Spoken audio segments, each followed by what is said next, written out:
ازيكم عاملين ايه؟ يا رب تكونوا بخير. اللهم صل وسلم وبارك على سيدنا محمد وعلى اله وصحبه وسلم.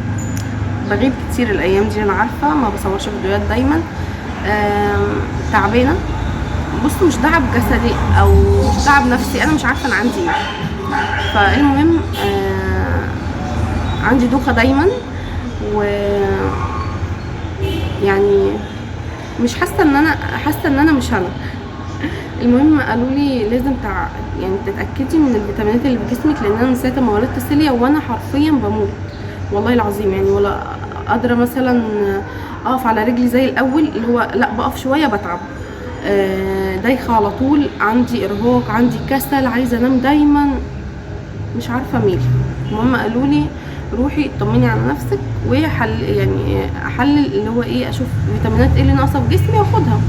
المهم رحت للدكتور امبارح، كتب لي على تحاليل. انا دلوقتي هحللها، انا هنا المعمل فوق. هطلع دلوقتي احللها واشوف الدنيا معايا ماشيه ازاي. عايزه اقول لكم ان الدكتور قال لي انت ان الكسل ومش عارفه الخمول اللي عندك ده عادي، لان انا كنت تعبانه قبل كده، كنت قايله لكم برده، كنت انا كان عندي دهون على الكبد، هي راحت اصلا. فده طبيعي ان هو يجيب لي الكسل والخمول. انما النوم اللي انا عايزه انام على طول ده مش قادره، وانا عندي طبعا اطفال، مين هيخدمهم، مين هيعملهم. ف ان انا عايزه انام، ان انا بفكر في العيال ده قلب لي دماغي خالص، وغير ان انا عندي دوخه. المهم هطلع احلل دلوقتي. التحليل اللي انا هعمله ده اصوم 12 ساعه. ومن ضمن التحاليل دي الغده. قال لي احنا لازم نحلل تحليل الغده، نشوف الدنيا ماشيه ازاي. عمل تحليل شامل يعني، والمفروض كل 6 شهور اي بني ادم طبيعي يروح يحلل التحاليل الشامله دي، عشان برضو يطمن ايه على نفسه. فبس انا دلوقتي سايبه العيال مع عمتهم، لان مكان التحليل ورا البيت بتاعي، سايباهم مع عمتهم. هطلع احلل. قالوا لي خدي باكو عصير معاكي عشان هتدوخي، لان هم يسحبوا تحاليل كتير، دم كتير، جبت العصير ده. وهطلع احلل بعد كده، هنزل اروح اجيب فطار واروح ايه اقضي اليوم بقى مع اخت محمد. بس وكمان عايزه اقول لكم، بصوا انا بيطلع لي حبوب في جسمي كلها، جسمي كله مليان حبوب، اللي هو حمى النيل، وبيقلب بحبوب بقى، مش بيقلب بحبوب بخراريج يعني، على يعني اعوذ بالله، بيقلب بخراريج. بعيد عنكم يا رب. ف فغير كده ان هو تعب لي جسمي، يعني جسمي كمان تعبان، وانا حاطه فلتر فمش باين، هتلاقوا هنا في وشي وهنا وهنا وجسمي كله. وفي يعني بيقلب ايه، قلب خراجين. ويعني الحمد لله لحقت الموضوع من اوله قبل ما جسمي كله يتعدى. ف الله المستعان. هطلع بقى دلوقتي ومنزل هنشوف هنعمل ايه. كمان عندي حاجات كتير عايزه اعملها، ولسه عايزه انزل اجيب حاجات. هنشوف الدنيا فيها ايه.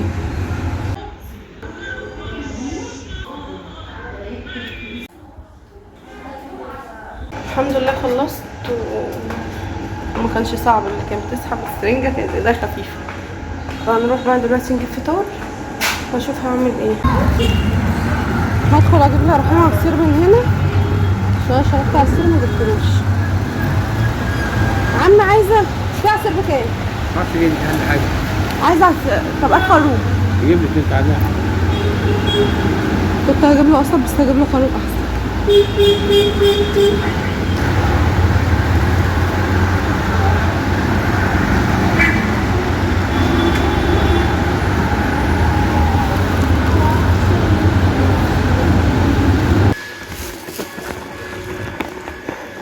جبت فول وفلافل وبطاطس وبتنجان وجرجير.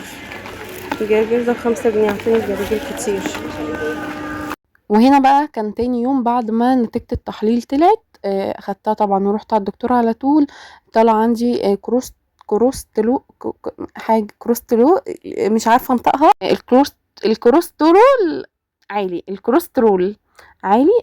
فمش عارفه اذا كنت نطقتها صح ولا غلط، بس هو كده يعني، واكيد انتوا عارفينه. فقال لي انا ما ينفعش اديكي علاج ليه خالص دلوقتي، لان انا برضع وسيلي عندها 9 شهور. قال لي اقل حاجه ان انا اقدر ان انا ادخلك علاج للكوليسترول ده تكون بنتك عندها سنه، فمش هينفع خالص ان احنا نعالجوه. كتب لي على فيتامينات كانت ناقصه جسمي، فيتامين د. اعطاني كده برشامه بامبي وكمان حاجة كده زي الشريط اسمها فيلم او افلام بتتحط كده على اللسان وبتدوب، وكمان ابرة كل 6 شهور. المفروض ان هي بتتاخد مرتين في السنة. المهم قلت مش مشكلة، الحمد لله ان هي جت على قد كده يعني. بس اهم حاجة اشوف صحتي. وقال لي الكوليسترول ده هنمشي كوليسترول، مش عارفة اذا كنت بنطقه صح ولا غلط، بس هو كده. نمشي على نظام غذائي لحد ما سيليا تكمل سنة، بعد كده نبتدي ان احنا نعالجه. قلت له تمام ماشي الحمد لله يعني وخلاص.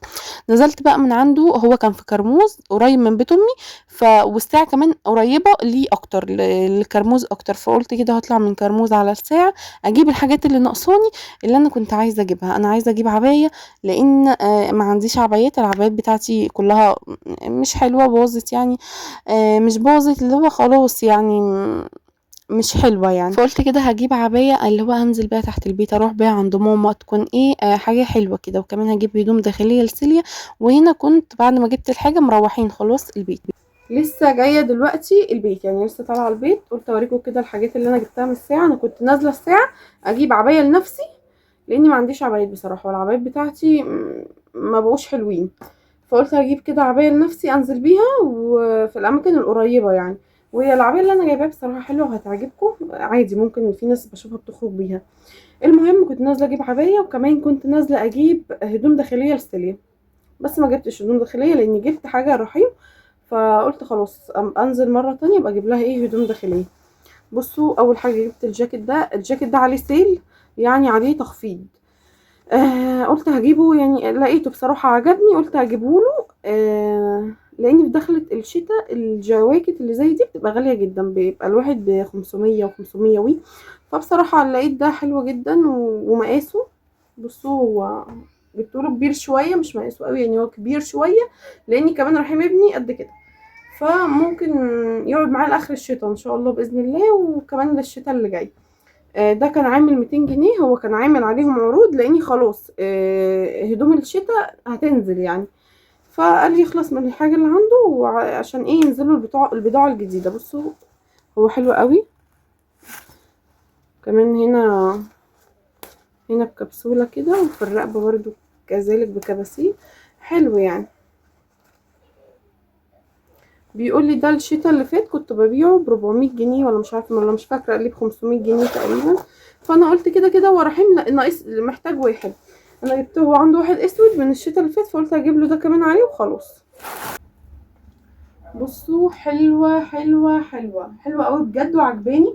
بصوا الكم بتاعها واسع من هنا، بس يعني الايد بتدخل من هنا، كل ده عادي، ده واسع عادي. ومتطرزه تطريز كده، مش عارفه هو باين ولا لا اهو. متطرزه كده من الايد ومن على الصدر يعني لحد تحت. استنى هوريها لكم.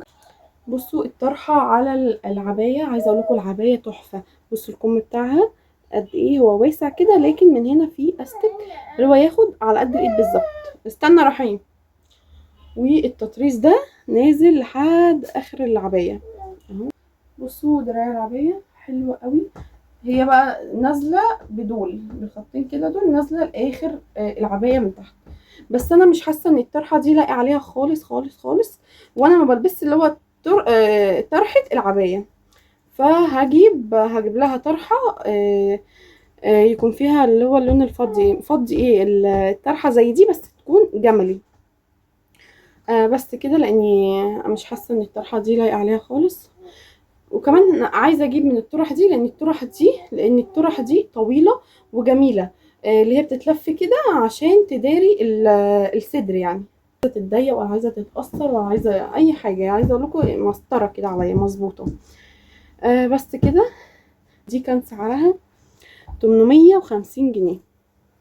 بصراحه هي تستاهل، هي مش باينه في التصوير قد ما انا شايفاها في الحقيقه. بصوا الكم نازل بكرانيش، يعني الحته دي من اول الجزء ده كده نازل بكرانيش لحد ايه الاسوره اللي على الدراع. فقولوا لي الطرحه دي لايقه عليها ولا اشتري لها طرحه اللي هو اللون الجملي. انا شايفه ان الجملي هيليق عليها. و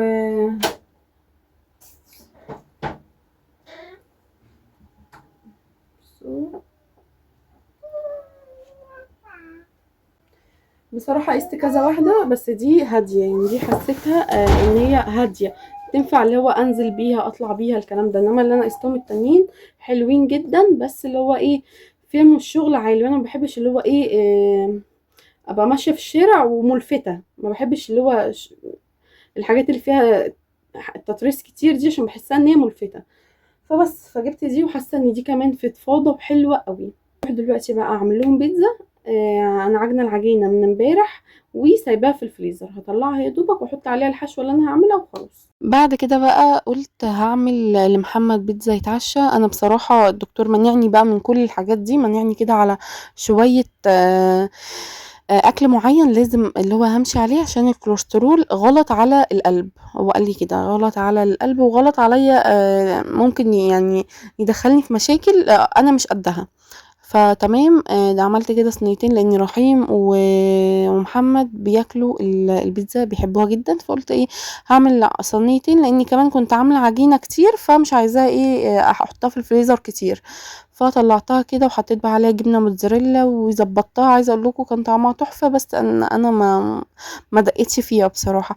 الصينيه الكبيره دي ما كملتش فيها الجبنه الموتزاريلا، حطيت كده جبنه كيري في اللي هي الحته البيضه دي، والباقي كان موتزاريلا.